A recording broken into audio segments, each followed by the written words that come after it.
ગુજરાતમાં દારૂબંધી માત્ર કાગળ ઉપર, વેરાવળમાં એસએમસીએ પકડી પાડ્યો દારૂનો જંગી જથ્થો।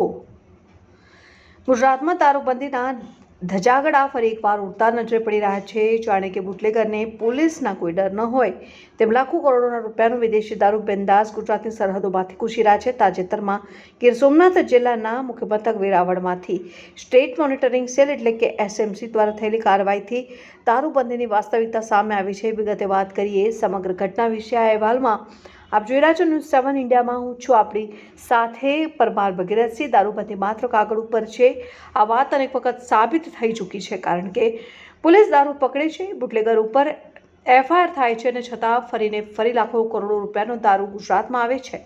પ્રશ્ન છે કે આ દારૂ આવે છે ક્યાંથી અને કોની નજર સામે? ગીર સોમનાથ જિલ્લાના વેરાવળમાં એસએમસીએ 400થી વધુ પેટી વિદેશી દારૂનો મોટો જથ્થો પકડી પાડ્યો છે। નોંધનીય છે કે આ એક મહિનામાં એસએમસી દ્વારા કરાયેલી બીજી મોટી રેડ છે। આ પહેલા પણ એસએમસી 471 પેટી વિદેશી દારૂ કબજે કર્યો હતો। વારંવાર એક વિસ્તારમાંથી આવી માત્રામાં દારૂ ઝડપાય તો સ્થાનિક પોલીસની ભૂમિકા ઉપર સવાલો ઉઠાવવા સ્વાભાવિક છે। સ્થાનિક લોકો અને નાગરિકો લાંબા સમયથી આરોપ લગાવતા આવ્યા છે અને સ્થાનિક પોલીસ અને બુટલેગર વચ્ચે મિલીભગત છે। હવે આવી ઘટનાઓ એ વાતને મજબૂત કરે છે કે નાગરિકો આક્ષેપ ખોટા નથી, કારણ કે જો તમારા જ હદ વિસ્તારમાં કરોડો રૂપિયાનો દારૂ છુપાયેલો હોય અને તેને પકડવા માટે બહારથી સ્પેશિયલ ટીમને આવવું પડતું હોય તો સીધું સમજાય છે કે સ્થાનિક પોલીસ કાયદોની વ્યવસ્થા જળાવવામાં નિષ્ફળ ગઈ છે। સવાલ એ પણ છે કે સ્થાનિક police, local crime branch, D staff આ તમામ વિભાગો હોવા છતાં 400 પેટી જેટલા દારૂ નજરમાં કેમ ન આવ્યો? શું આટલો મોટો જથ્થો એક દિવસમાં આવ્યો હશે કે પછી લાંબા સમયથી સંગ્રહિત હતો? જો લાંબા સમયથી હતો તો પછી જવાબદારી કોની?